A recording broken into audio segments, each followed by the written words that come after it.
Make sure that that worked. Huh.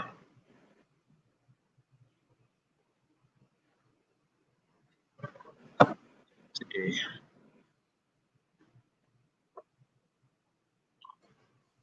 There we go. Fantastic. It does look like we are live now.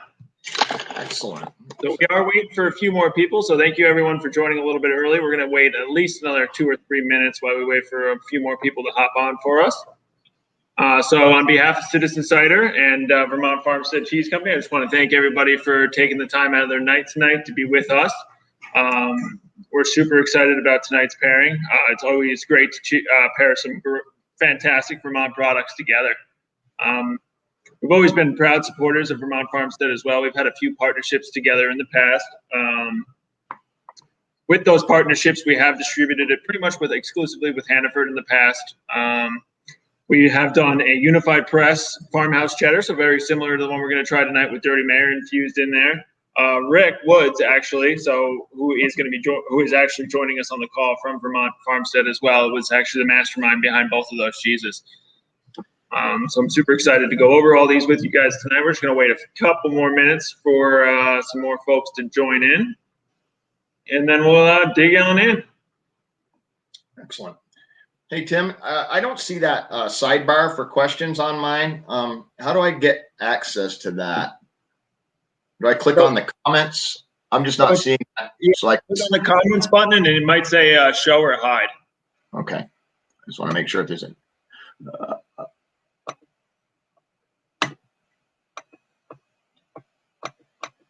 yeah, I don't know. Maybe oh, there we go. Perfect. Fantastic. I have it pulled up on my phone over here too, Rick. So if anyone does comment anything and we don't see it for any reason at all, I'll see it on my phone. So okay, cool. Regular YouTube URL on that? Yep. Cool. So yeah, so this was just a platform for us to be able to stream it out to everybody else. Nice. Let's see where we are.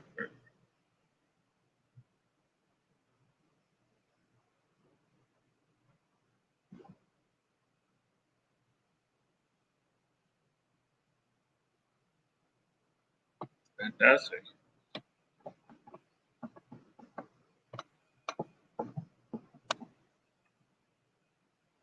So are most of our people tonight local? Do we have mostly local folks? There was a lot of local folks, and then there was one family from Florida, I believe one from Indiana as well, and then one New Hampshire. So it is a little bit more spread out, which is fantastic. We're always great to see how far our cider network really truly is.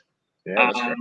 With the opening of our Vino shipper, so the platform that allows us to mail out cider directly to consumers, now we're definitely seeing our network expand a little bit more too. We always knew we had fans outside of our actual physical distribution network, but it's great to see that we have such a dedicated group of fans that are willing to really follow us out and wait for us to continue to be able to ship directly to them.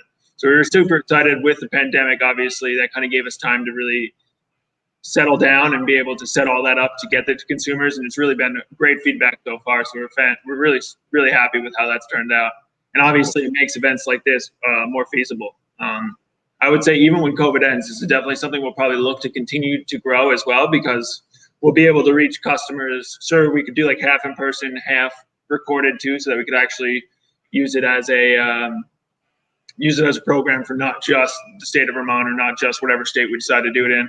Right. We can expand it out to just about anyone that has interest in it, and that we are actually allowed to ship alcohol too. That's cool. That's cool. There's a few restrictions, all right. A couple of the states. Yeah, I think there's probably about 10 or so. I think off the top of my head that don't let us ship into the state for different various liquor laws. But you never know. Those rules are constantly changing, so you never know. So hopefully, slowly but surely, we'll be able to ship to all the states. But as of right now, there's definitely a few still left out.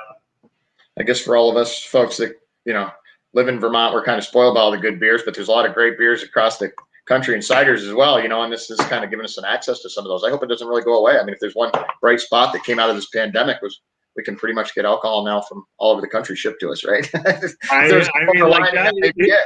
It is super interesting, at least so I moved into more of a sales role during the pandemic. So it was really cool to kind of interact with different customers and then hear stuff like that as well, where people are trying new beers where they otherwise would have never gotten to try them before because they're only distributed in maybe just their state. A great example for that is Foam Brewers in Burlington is kind of expanding out who can get their beer now. Otherwise, you'd have to wait in line at the brewery to get it. But obviously with COVID, no more lines. So it's really interesting to see their network of distribution expand kind of naturally as they can make more beer. They can then send out more beer and really grow their consumer network. Yeah, that's crazy stuff, and then demand's there. So hopefully that'll continue after we get back to normalcy, right? Yeah, absolutely. So anyone that just came into the chat or into the live video as well, welcome. We're really looking forward to going through all of these pairings with you guys tonight. Rick and I have spent quite a bit of time on these, and we're super excited to share it with you. If you have any questions throughout the presentation, feel free just to throw them into the comment section, and they'll pop up on Rick and I's screen, and we'll be able to do our best to answer them for you as well. We'll give it another 2 or 3 minutes, let a few more people come in, and then we're going to start down our delicious pairings here. Excellent.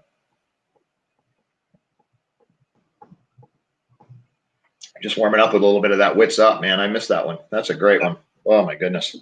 Wits Up, really, it's truly, we'll go over it later, but it truly is pretty unique cider, too. I mean, it is growing exponentially right now as well as more people are kind of paying attention to what they're putting into their bodies. We're seeing this one really has quite the momentum behind it. We used to call it the cider maker cider because it was truly made for our cider makers after trying cider all day long. It's not something that you want to go back to and have something that has a little bit of a sugar content. They were looking for something that's super dry, and that's where Wits Up was really born. And obviously, it has just taken off. As more people have been trying ciders for a longer period of time, we've definitely seen that this cider is a star in our lineup for sure. Yeah, it's a beauty. I like it a lot. I mean, I love all your ciders, but I like the seasonality stuff that you guys are starting to do too. That's really exciting, Yeah, I mean, that's definitely something where I'm looking forward to seeing expand for sure. We have a great cider team back there, constantly coming up with different variations of ciders, and I'm really excited to see some of the stuff that they come up with. I'm always pleasantly surprised by what comes out of our Pine Street. Well, right. They called you crazy when you started putting hops in cider too, right? Absolutely. We actually have our next specialty cider is going to be another hop cider. So we're playing with different hop profiles to see kind of how they interact with the apple profile. So it's super exciting to see that the cider industry itself is growing and being more adaptable to different types of hops or different type of flavor profile you can get from those hops. Because when people think hops, you always think beer, but not necessarily, because you can pull so many different unique flavor profiles from those hop flavor. That it's definitely something that we're looking on expanding on for sure. Some amazing stuff they've done already. I mean, even in the state of Vermont, they grow so many different variations of hops. So it's definitely, it's allowing us to continue our growth cycle as well. All right, so we're about 10 minutes in, so we can want to just start it on up, Rick? Sure. Welcome, everybody. I'm Rick Woods. I'm the head cheesemaker here at Vermont Farmstead Cheese. We're a small farm located in South Woodstock, Vermont. We've been in business here since the fall of 2010. We actually occupy a space that was originally founded for North America's first herd of milking water buffalo from Southeast Asia. That was founded in 2002. Unfortunately, that business did not make it around 2008, 2009. They closed that farm down. They moved the water buffalo to Ontario, Canada.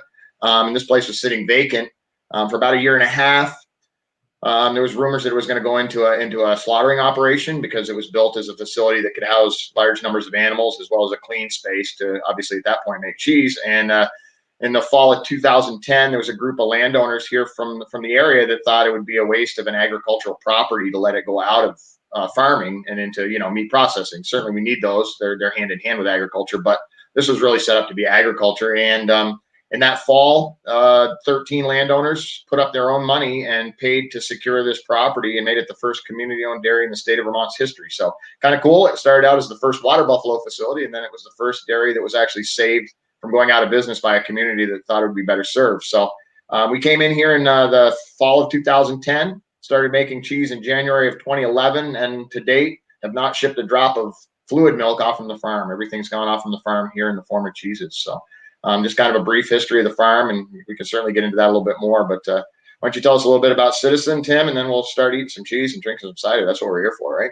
Absolutely. I love that. So Citizen Cider, much like Vermont Cheese or Vermont Farmstead, was founded in 2010 with the idea that we can really create a cider for just about anyone. So we were started by 3 guys and that exact idea, creating a cider for the people, by the people. And with that, we really started with our unified press. It's our flagship cider. And from there, the ball really got rolling. We work directly with all of our growers. So all of our fruit is coming from a 250-mile radius from where I'm sitting right now, right in Burlington, Vermont. And all of our production facility and fruit processing facility is right in Burlington as well. We've always been proud supporters of the Burlington community, and that is exactly what we've continued throughout our growth process, is always trying to give back to the community that has allowed us to grow. So much like Vermont Farmstead, is that we were really community driven. And I really think that that's where a lot of our company's success comes from, is we haven't really wavered from that idea that if you make a cider for the community and support the community will support you. And it's been super successful for us so going back to the original story. So 2010, we teamed up with a local orchard who really kind of supported us through the entire process. They pressed all the apples for us for up until about 3 years ago when we were able to open our own pressing facility. And from there, things really kind of exploded for us. I mean, we're in about 17 states now. And like I said, we own our own fruit processing facility. So we pressed about 17.5 million pounds of apples, locally sourced and pressed right here in Burlington, Vermont. And we look forward to really continuing growing that number and giving back to the community as much as we can. Nice. I'll just throw in there too, I've been to their facility. You know, one of the cool things about Citizen Cider that you probably won't see in many of the cideries is a press room where they actually press their own apples. I mean, that was one of the things that really impressed me about you guys in the beginning, was that you guys source your own apples and you squeeze your own juice. And that just doesn't happen often, right? Yeah, and I mean, that really does not happen often. And that is, thank you for pointing that out, because we're extremely proud of that fact, because we have control over our entire process from orchard to the actual can. We pretty much have our eyes on every single aspect of the production facility. And a lot of companies don't have that. I definitely think it's something that most companies would like to continue to grow into. And it's definitely great that we're able to continue growing the cider industry so that we can see other cider companies continue to grow as well. And like you said, there aren't a lot of companies that have complete control of their entire process like we do. And that is definitely one of our strongest selling points. I think that's one of the similarities between our companies as well. I mean, our cows are literally about 100 yards away from me right now as I sit here in the office. You know, my cheese room, I can look out and watch our cows grazing on grass. So, you know, the complete control of process is certainly paramount here as well. We do everything from, you know, milking the cows all the way through to processing the cheese. So it's definitely a closed loop here as well. Yeah, absolutely. Rick, how many states do you guys send your cheese to? Oh my gosh. We have pretty good concentration east of the Mississippi. We've kind of directed most of our product sales towards supermarket chains. That seems to have worked very well for us. These beer cheeses, cider cheeses that we've done have really taken off. So, you know, we have coast to coast representation, but I would say we're pretty strong east of the Mississippi. Several retail chains, you know, across the country, really strong in the Northeast, of course. You know, Hannaford has been a great partner for us. We've worked with them for almost 8 years on some of these specialty cheeses, Shaw's, Stop and Shop, Price Chopper, all of those guys. So we're pretty well represented out there. But again, we've tried to target our market towards like you guys, towards the people, you know, the grocery store people. Not to say that, you know, we wouldn't love to, some of our stuff does make it into the cheese shops and the higher end markets. It's just been our choice to kind of hit that medium ground, you know, with a really quality cheese for an affordable price.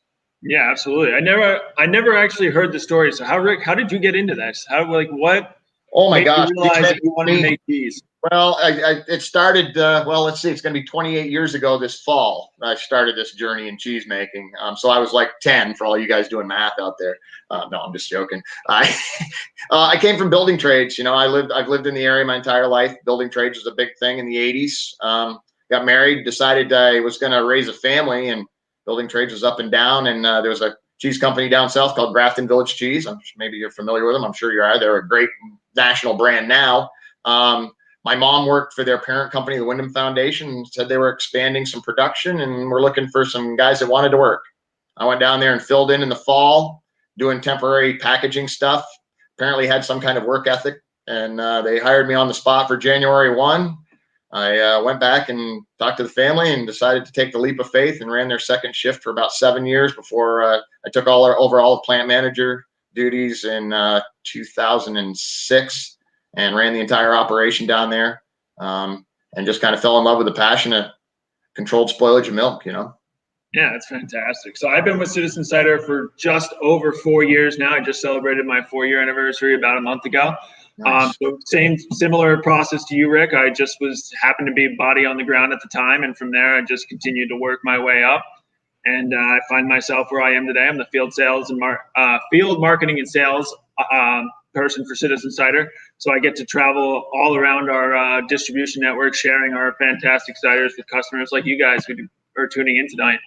Awesome. So without any further ado, let's dive right on into these cheeses. So our first one, we have the Vermont Farmstead Tilsit with our Wits Up. So we decided to pair these two together because Wits Up's a very unique cider to Citizen Cider. It's one of the only ciders that we have that we're actually fermenting down to complete dryness. So what that means is that we're actually allowing the entire sugar content of the sweet cider to completely ferment out of the cider. So when we pitch the yeast into the cider, basically the yeast will start eating out the sugar content of the cider, and that's what creates alcohol. So that's where the ABV comes in. So with Wits Up, we let it completely ferment all the way down to complete dryness. So it is a 0 sugar cider, which is very unique for ciders, obviously.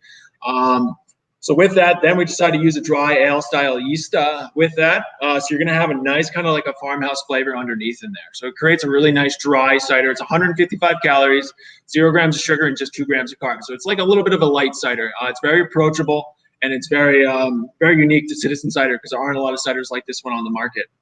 So why don't you go ahead and tell us a little bit about the cheese, Rick? Sure. So this is our Tilsit. I'll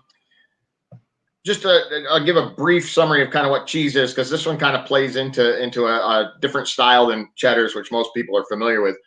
This is kind of based on loosely on a Havarti style cheese, or Danish cheese. But what's unique about this is it's what's called a washed curd cheese.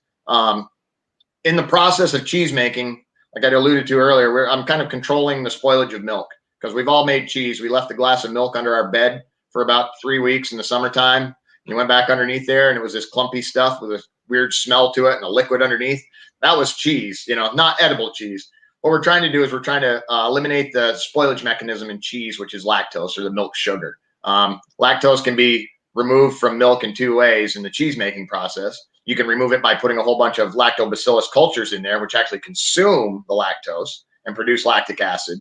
Or the other thing is that lactose is super water soluble. So you can utilize water to actually grab onto the lactose and pull it out of the curds. And that's what this one is. This is a washed curd cheese. So that's where that texture comes from, really soft and creamy. I picked it with a Wits Up because they both have some really funky, complex flavors, but they're pretty dulled down. I mean, they're vibrant and they're there, but they're not overpowering. They're not like a big hop character, or when we get into like the maple sriracha here at the end, not the heat from the cheese. I mean, I just thought this would be a nice starting point for us to just kind of get familiar with what we're doing. This is a great little cheese. It's an awesome melter. This one's about probably a 4 to 6 month profile. Doesn't get a whole lot of age on it.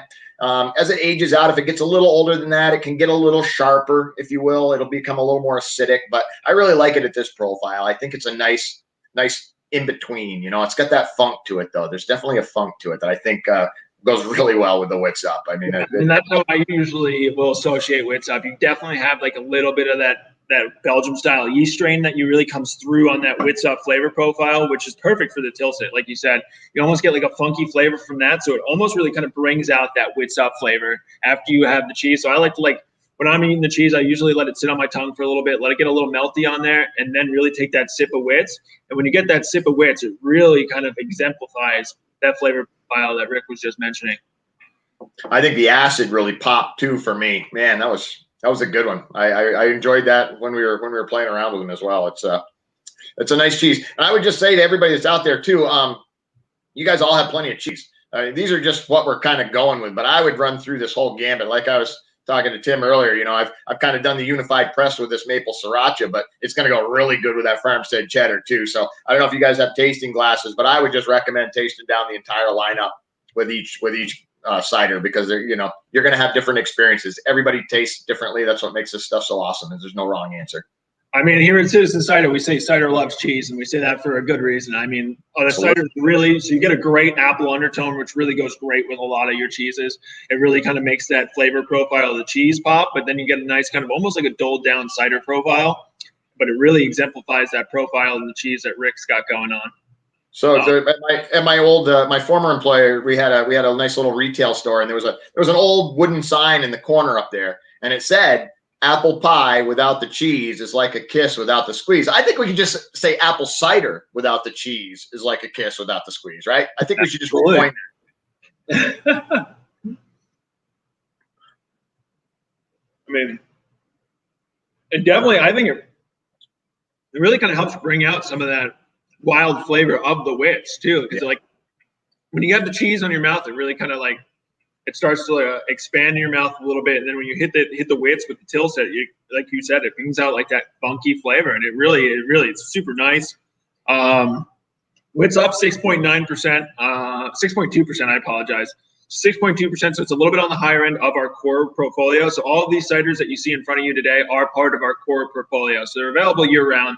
So these are the ciders that we found that are going to be the most approachable for just about anyone to drink. So like I said, we were founded on the idea that we can create a cider for just about anyone.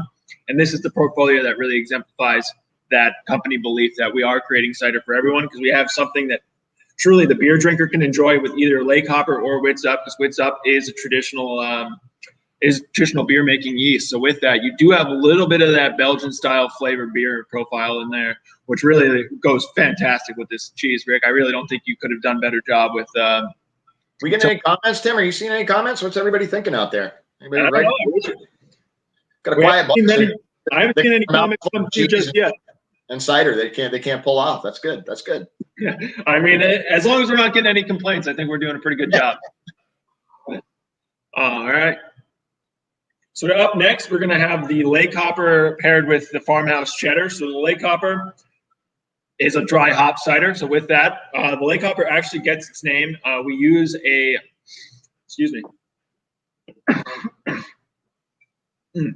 So we're using Cascade hops for the Lake Hopper. So with that, we have actually a hop farm right in the Champlain Valley in Vermont. But we also have one across the lake in, I believe it's Essex, New York, where we're actually pulling hops from as well. So with that, the hops are actually getting piled onto a ferry and brought across the lake. So with that, the hops are literally hopping across the lake to get into this cider. So that's where the Lake Hopper actually gets its name.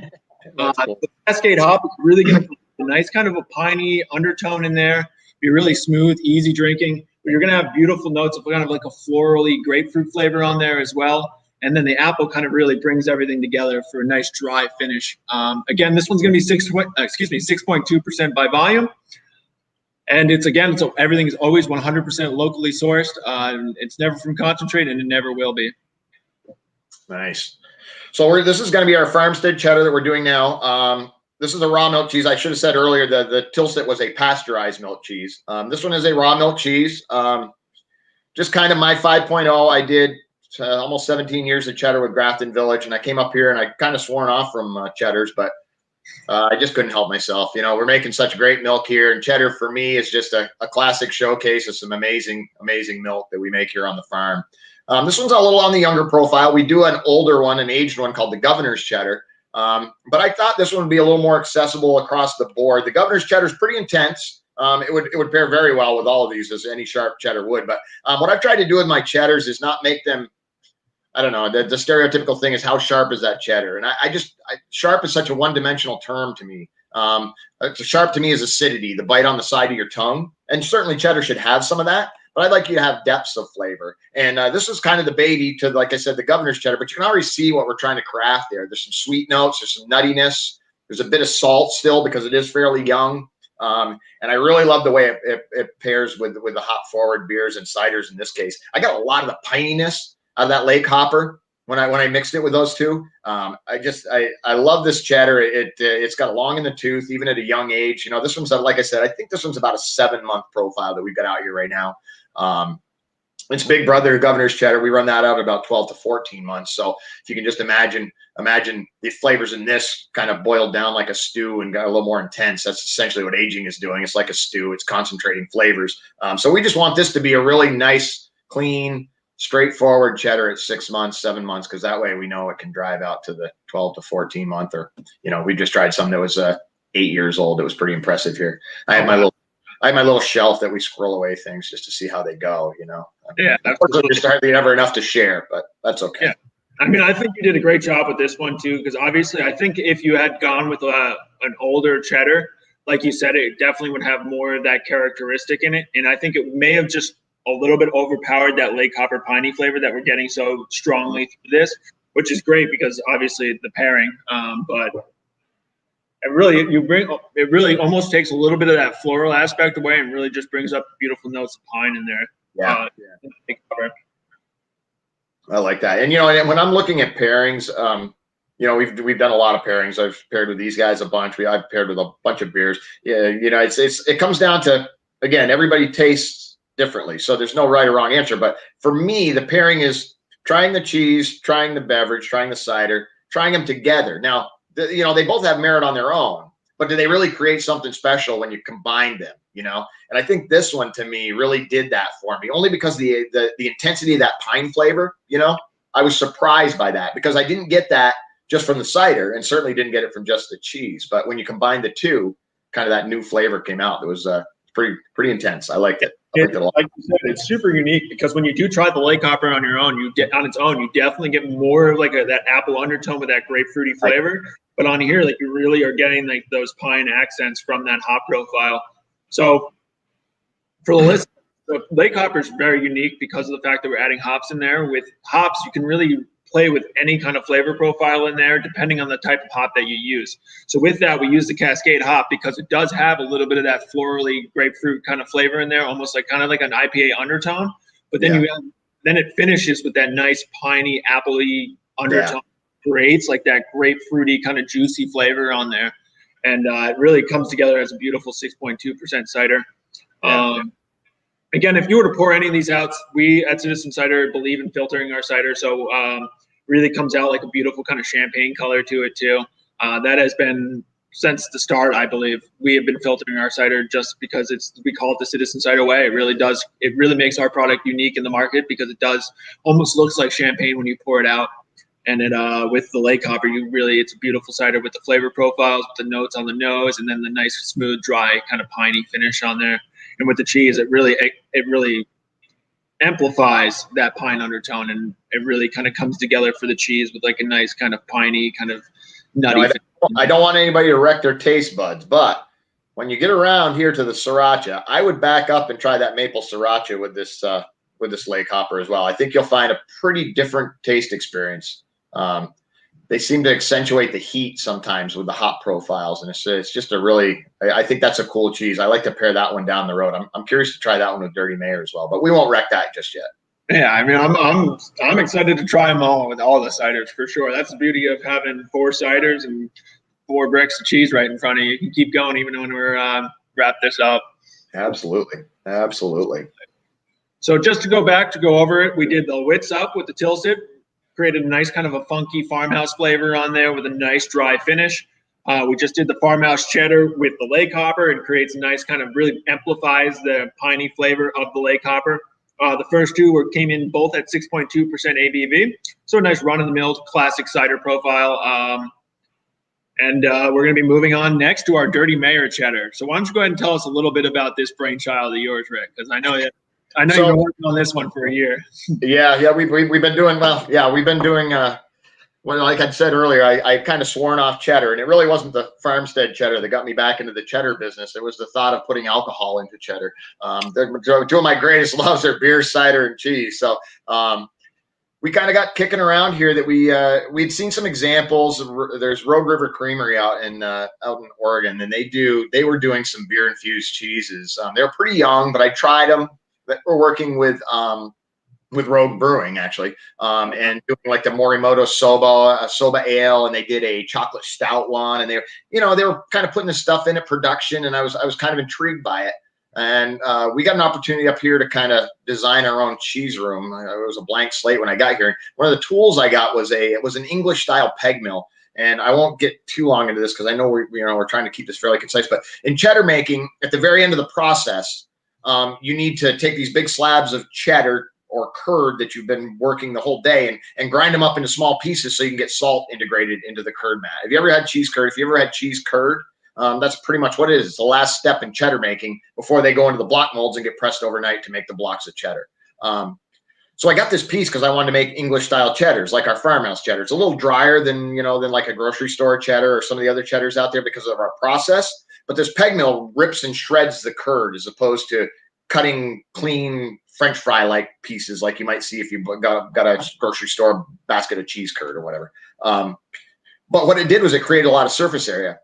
And I got the idea in my head that I could infuse flavorings from alcohol, beer, cider, wine into the cheese. So we gave it a little trial run here. We ground up some curd and we soaked it in some beer and we pressed it into a block, and we left it, and thinking it would be a flavored cheese. We let it go about 3 months and we tried it, and it was really not much to it. It was pretty empty. It was, it wasn't a very old cheese, so there wasn't much cheese flavor, and there was virtually no beer flavor at the time. We were working with Harpoon a little bit. We were using some of their IPAs, and kind of scratched my head. So we back burnered it. It was early in the going and we had plenty of other things to do. We were trying to get some cash revenue. So kind of back burnered it and came back and visited it about 7 months after production. And it was like the cheese fairy had come in and waved its wand over this block of cheese. And all of a sudden there it was. It was a factor of the age of the cheddar having to develop and then bringing the flavor of the ingredient, in that case, the Harpoon IPA, along with it. And I said, wow, we've got something. I mean, it's going to take us a little while because now we have to do a 7-month aging period, but wow, it was amazing. So we kind of pitched the idea. We ran out there, and 10 years later, we've probably worked with 60 different breweries across the nation. Oh, wow. So Citizen was one that I lobbied for. We've worked with Hannaford. We've been doing custom beer cheeses with them since 2003, I believe. I believe this is our 8th season with them. And a couple of years ago, 2 falls ago, before COVID, 2 falls ago, they were looking for new ideas. And of course, I was in love with this Citizen Cider Unified Press anyway, and pitched it to them that apple and cheddar cheese would go fantastic together. And so we did. We pulled off, I think it was a 7,000 or 8,000 pound batch for them.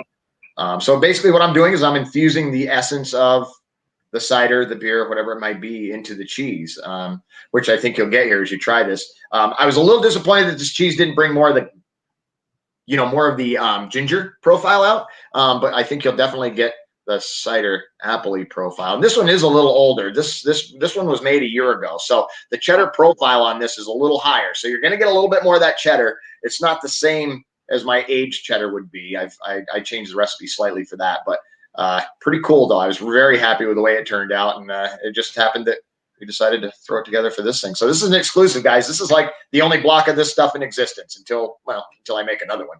But so pretty unique item. I mean, I remember you talking about making this cheese at our Cider Fest. So we have a big party down here in Burlington every year. Obviously not last year due to COVID, but we basically invite the community in to come see our pressing room that Rick and I were just talking about, because it really is special to us. Obviously, there aren't a lot of cider companies on the East Coast that have complete control over the entire process from orchard to can. So we always like to invite the community in to come see what we're working on here in Burlington. So that's where Rick and I actually got talking about this Dirty Mayor cheese, and I was intrigued by it then. And to be able to bring that back in for an idea like this, obviously we had no idea what a year would bring. Right. But to be able to actually use it for a company event and to be able to actually try it and go see Rick down in Windsor and see where they were actually packaging it was truly a pretty special experience, and I'm pretty happy the way it worked out. Obviously, minus COVID.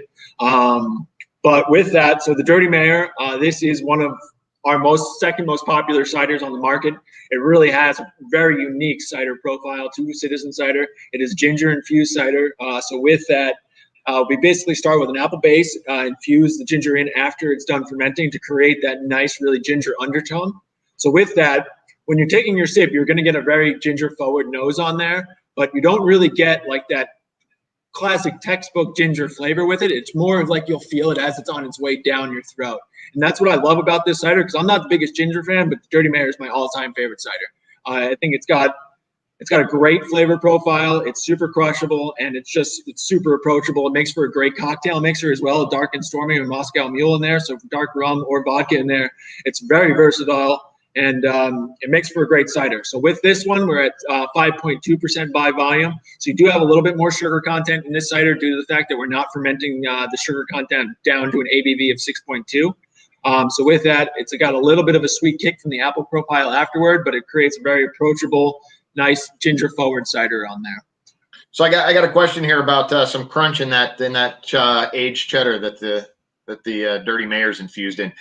Those are actually tyrosine crystals. They do occur in cheddars normally after 12 months. We were just reading an article today where some chef was calling them out as MSG, but I guess there's some correlation between these tyrosine crystals and a naturally occurring form of MSG. So kind of the umami flavor that you get is kind of attributed to some of those tyrosine crystals, apparently. So we were researching just today. So to answer your question, Elizabeth, it's a naturally occurring amino acid crystallization that most commonly in aged cheddars, Goudas, Parmesans. Think of that crunch in a Parmigiano Reggiano. But tons of flavor in there, man. I was glad that the ginger, that the Dirty Mayor cider profile was able to hold on there, because that's got a nice cheddar profile to it. Yeah, I mean, I tried this when I went and picked it up from you about a week ago, and I definitely got more of like a nutty undertone. But when you have it with the Dirty Mayor actually taking a sip of it and eating that, the flavor profile is completely different. Like, it's unbelievable, Rick. You did a great job with this cheese. Like, obviously, I expected you to do a great job, but oh my god, it really brings out. You get a ton of that cider profile.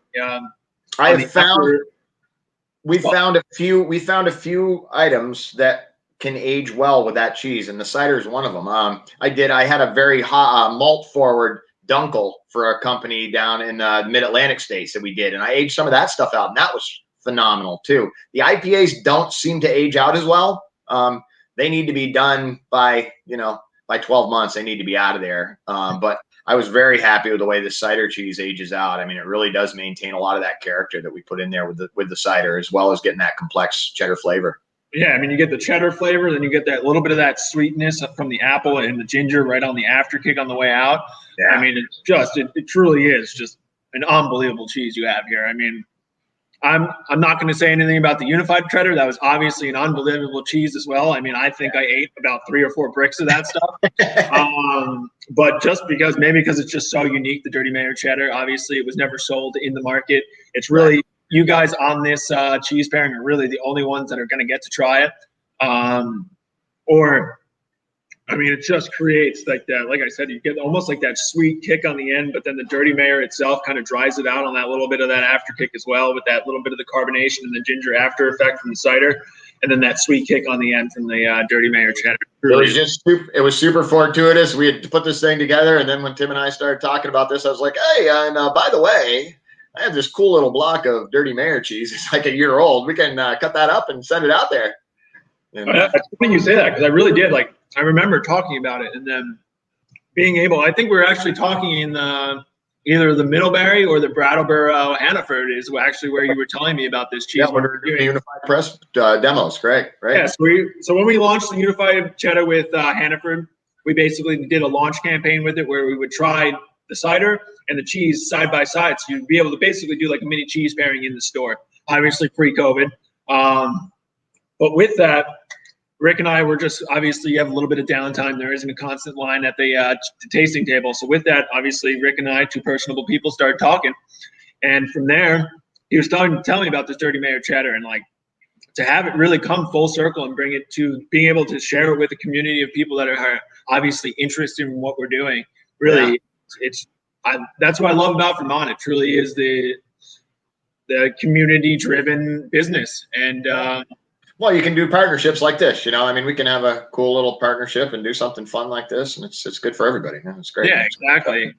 I mean, I highly recommend, if you guys ever get a chance, definitely go visit them down there. I'm not sure if you guys have the tasting room. You used to have like a nice shop down there. I'm not sure if that's open right now due to COVID. It is, but no, it has not. We had to close that down, obviously, with COVID and everything. It was, it became an issue down there. I'm not sure what's going to happen on the other end of things, but certainly can come down and see us over here at the farm in South Woodstock too. I mean, we do some informal tours. Obviously, again, hopefully by this fall, we'll be back to some kind of normality up here. We love to have people stop by and see what we do up here at the farm. You can look in and see the cheese making operation, go visit the cows out there, working hard 24/7, laying down, making me milk. So It's a good feel. Yeah, I mean, I think that's about as Vermont as it comes. Come take a tour and meet the cows. Hey, they're the real working ladies around here. Oh, and then come visit us in Burlington while you're at it as well. Sure. We're always happy to give tours. Like I said, we always have that Cider Fest in the fall, usually in October. So, I mean, if all goes according to plan, obviously it'd be a bit of a toned down version than what we usually throw. But we are obviously hoping that we'll be on track for it, depending on the state regulations and whatnot.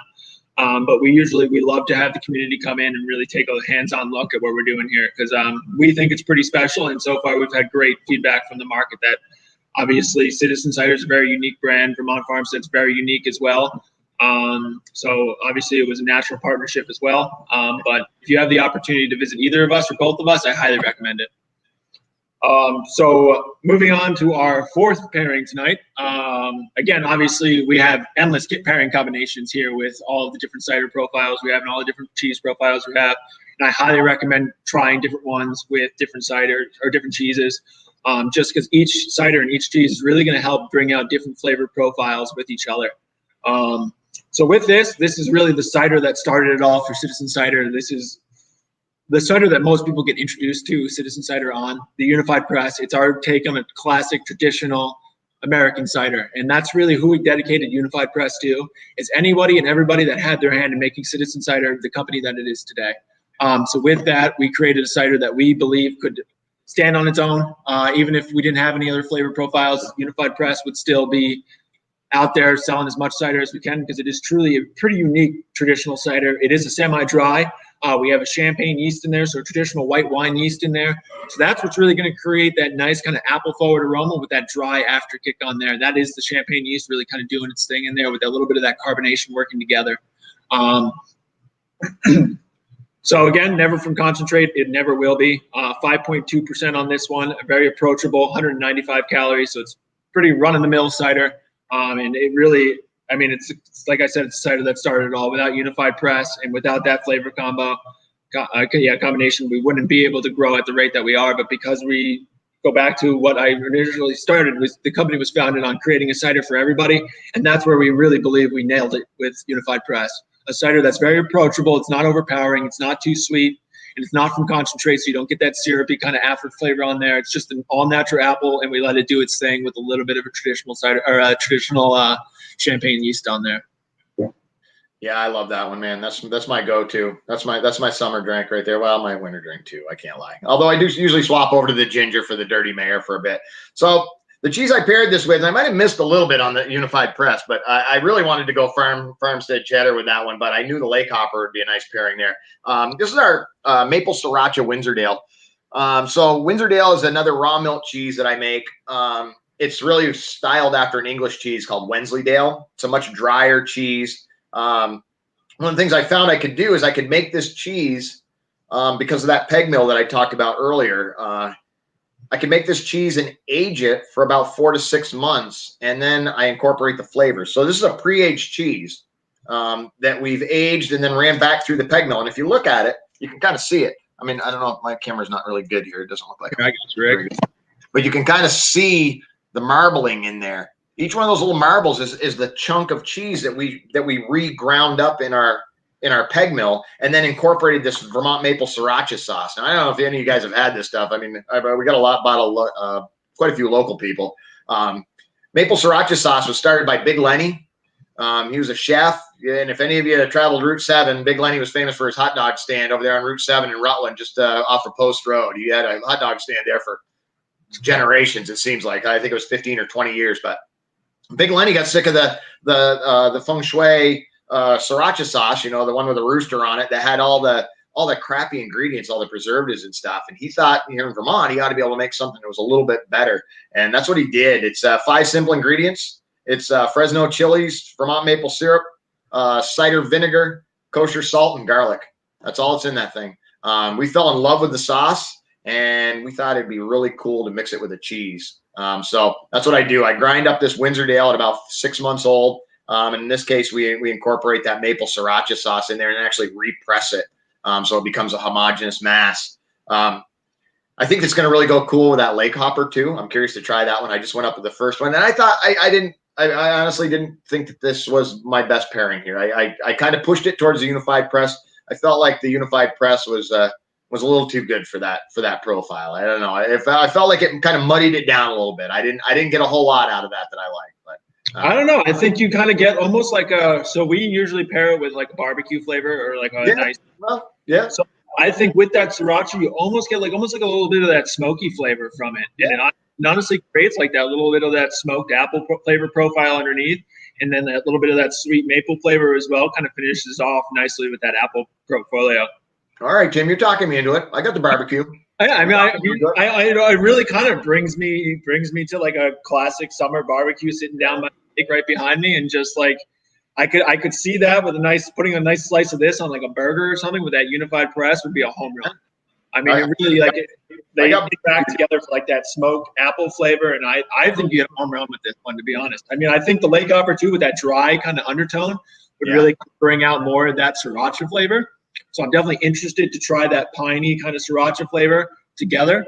But I think you did a really nice job with the UPD. Me on the barbecue. I'm not going to hang myself out completely dry on that. Yeah. So let's see what that is like with the lake hopper.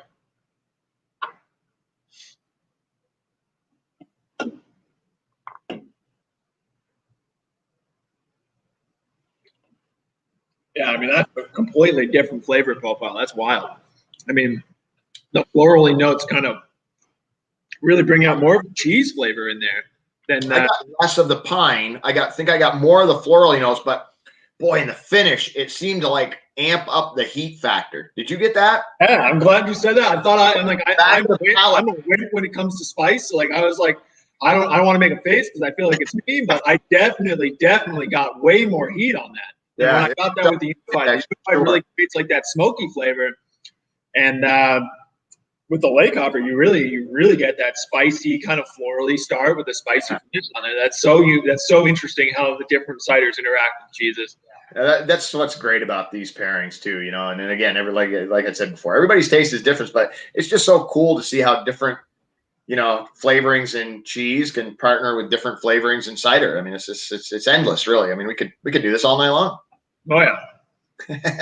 I'm trying the cheddar with the unified press right now. So Rick, how much different is this farmhouse cheddar than what we did together with the cider house cheddar? So quite a bit. This is a raw milk cheese. When I do the cider, you know, infused cheeses, I really don't want, how do I say it? I don't want a lot of the stuff that's coming through in the raw milk to be present in that cheese, because I feel like there's going to be some competition between, you know, because and not necessarily with unified press specifically, but when I'm dealing with beers in general, a lot of times they're unfiltered. I've got some yeast in there. I'm just trying to level the playing field as much as I can, so I pasteurize them. That's the big difference between the two. I use a few different adjunct cultures in the beer cheeses just to kind of, again, I'm trying to direct the flavor profile to be accepting the flavoring that I'm adding in, being the beer or the cider or whatever it is. With the Farmstead cheddar, I'm just trying to make a really solid, slow moving, hardcore cheddar. You know, I mean, it's a different process. I'm every time I make, not that we don't pay attention to every detail all the way through, but there's a lot more forgiveness in a pasteurized beer cheese than there is in a raw milk aged cheddar. Yeah. To be fair, you know. We pay very close attention to everything, but you know, when you make a pasteurized product, you're pretty much cleaning the slate of what's naturally occurring in the milk, and then adding back in what you want it to become, in essence. With the raw milk cheese, those are just a little more dynamic. You know, I'm at the mercy of whatever's going on in that milk. You know, whatever they're doing on the other side of the farm over here. You know, and that's what makes that cool and a challenge. The beer cheeses, they're just fun. They're just plain fun, you know. Have a good time making them? Yeah. Well, it gets me great beer from all over the place, you know. I mean, we've really dialed this in. It gives, you know, large and small chains an opportunity to make exclusive items. This is really what it does, you know. We do 500-pound minimums. I do 13 blocks for the Norwich Inn with their beer that you can only buy there, and I do 8,000 pounds of unified press for Hannaford, you know. So I mean, and either both of them are exclusive items because nobody else is going to have that. And we found that model works wherever you go. I've got a great gig down in New Orleans, down in the Baton Rouge, Louisiana area with a supermarket chain there that's got it's got 40 stores, and they've got some fantastic breweries down there, you know. Yeah. And they ship the beer up, and we ship the cheese back. I mean, it's a cool gig. It was a cool gig. So how did you guys get into that? Like, how did you decide like we were going to start pairing local beer, or was it local first? Yeah, it started out local. I mean, it started with Harpoon. I mean, we built our facility next to them in Windsor, so they were a natural first partner to play around with stuff. They were very receptive to giving me beer. You know, I mean, you know, I got a lot of R&D out of it. You know, that we didn't have to lay out for beer. You know, they're very receptive to working with us, and we still work with them a lot. But you know, it was just you try to like you guys are doing. You got to set yourself apart in the marketplace. How are you going to do it? You know, if you go walk into the grocery store and go to the cheese department, there's a wall of cheese, and what makes you different? You know, yeah. and we thought that the model was out there to start infusing. And of course, you know, it didn't hurt that 10 years ago craft beer was kind of just getting going, really, right? I mean, it was there, but it skyrocketed in the last 10 years as opposed to what it was prior to 2010, you know, I mean, yeah, I mean, like you said, like 10 years ago, that's when we were founded too. And I really like to call that like the Vermont kind of craft beer prime years too. Yeah. You'll see a lot of companies popping up like Fiddlehead right around the same time as well. So with that, you have a lot of unique flavor profiles that were very unique to Vermont at the time. Like they call it the New England IPA, and that was really kind of born right here in Vermont. So Absolutely. With that, like you said, it really opened a lot of doors, not just for the brewing industry. It really kind of looked to Vermont, like Vermont business community really is just that. It's a community of like-minded businesses trying to figure out how else can we find different avenues for revenue to grow our business at a sustainable rate. And that's really what's super unique about Vermont. At least I've traveled from all the way from Maine to Philadelphia for Citizen Cider, and it's very. And I think that is one of the things that is super easy for me to translate to customers, is that Vermont is pretty unique in our business. I call it business portfolio, the type of business. Well, I think the businesses, the specialty businesses in Vermont, whether it be the craft beers, the craft ciders, the cheese, you know, Ben and Jerry's, whoever you want to throw it at, I think we've made sure that we've kept the Vermont brand strong. People, exactly. I think people see a product made in Vermont and have a sense of wholesomeness and goodness, and people that care about what they're doing, right? I mean, I think we've established that, and as long as we don't tarnish it, I think that's a win-win for everybody, right? Yeah, I mean, I want you guys, when you think made in Vermont, you see Tim and Rick's face giving 2 thumbs. Well, I don't know, but yeah, we might make sales go down with that one. Right. Oh man. Does anyone have any questions at all on any of the cheese pairings, any of the cider questions? Do you have any questions about the process of making cider? I've gone, so for my time at Citizen Cider, I've gone to the individual orchards that we work with, through the pressing process. So during the shutdown, I got moved to more of a production role. So I actually went from on the packaging line. I helped pitch some yeast into tanks. That's what's great about Citizen Cider too, is that they really allow the employees to take an interest and to invest themselves into the brand. So with that, obviously I could have gone on unemployment for COVID, but they gave me the opportunity to go work out back. And I think that really kind of opened my eyes to this entire process. So with that, from there, I moved into more of a sales role. So I was able to actually package it and then take the cider that I packaged and sell it into stores. So that was really, really cool and unique process that I was given the opportunity to really expand my professional portfolio, as well as my interest in the Vermont cider industry.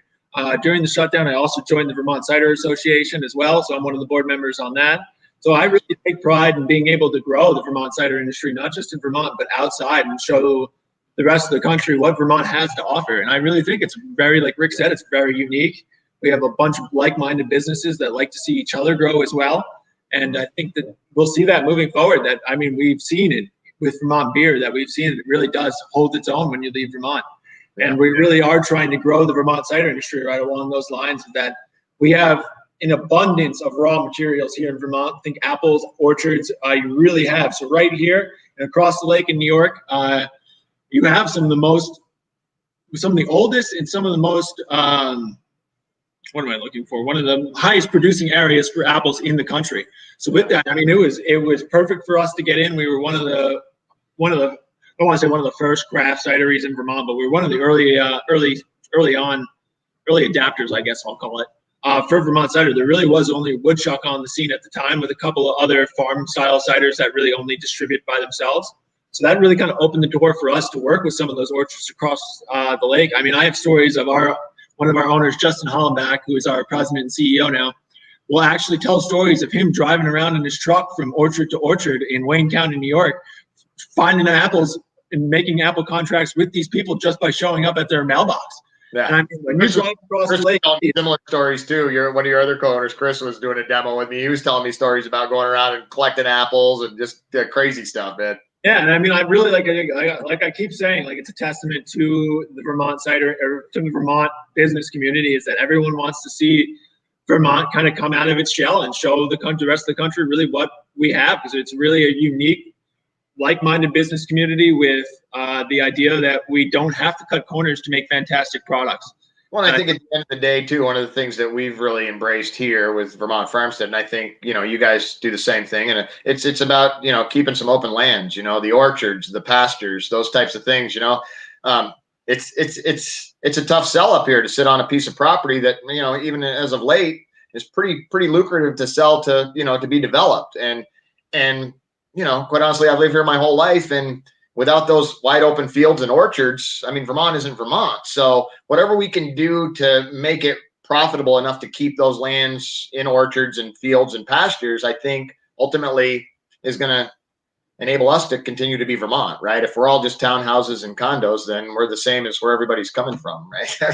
and I think the business that we're trying to maintain, our avenues to keep some of these lands open and in agricultural use. And that's a tough egg these days. It really is, agriculture is tough. Yeah, I mean, it's tough, but like you said, I mean, I'm sure you guys kind of experienced too, is like the orchards themselves really do kind of take pride in the fact that their products are being made into Citizen Cider or into Vermont Farmstead, because they know that we're companies that really take a lot of pride in the product that we're producing. And we're going to take a lot of pride in their raw materials that they give us. And we're going to make sure that we're really exemplifying what they want their fruit or what they want their milk to go into, to really help, not only help the business that they're selling to, but help the community around it. And that's a selling point too, right? I mean, it's transparency. That was one of the things that we really prided our business on, was transparency. If you come and see our cheese being made, you can stand in the viewing window and you can look in one direction and you can see the cheese being made. You turn around and look out the door, you can see the milk being made, because it's a closed loop here, and I think education of people, we're a much more educated society now with where our food comes from, and we care about it. And it's important that we don't have sulfites, and we don't do things, and we don't have preservatives and all these things, that we've had for a long, long time. And I don't know, and to be innovative and get that ball rolling is kind of cool. And it's fun. I mean, it's definitely, like, it really is. You take a step back and you look at it, and it's just like, holy moly, like, this is really, like, you can see, like, the Vermont industry kind of changing and create different avenues for revenue for everybody.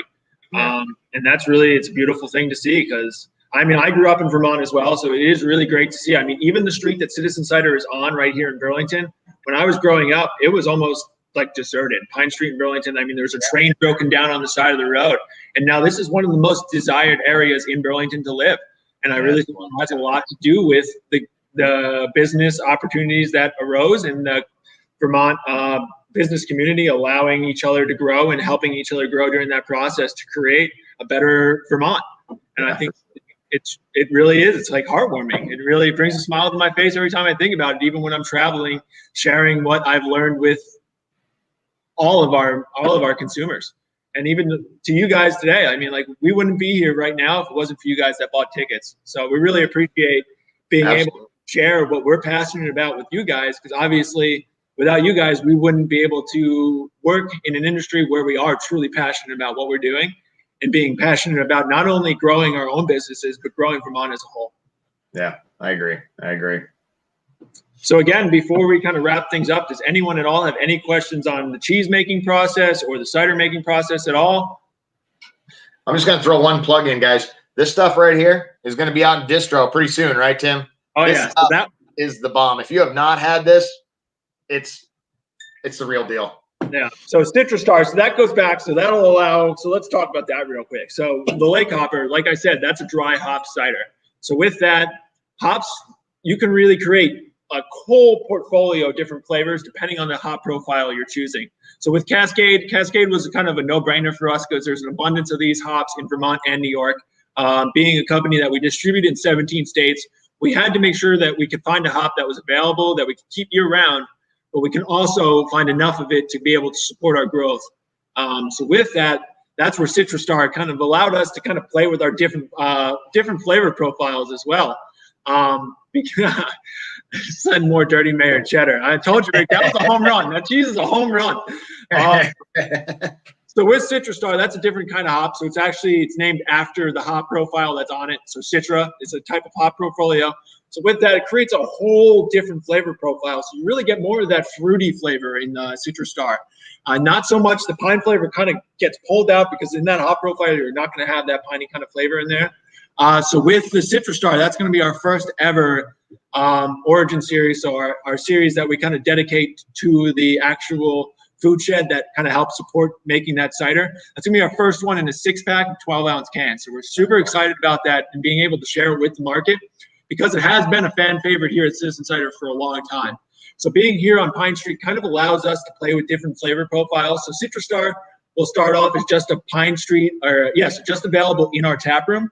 And then we'll get feedback from the customers like you guys by sharing it with them in the tap room. And then from there, we'll release it just to Vermont.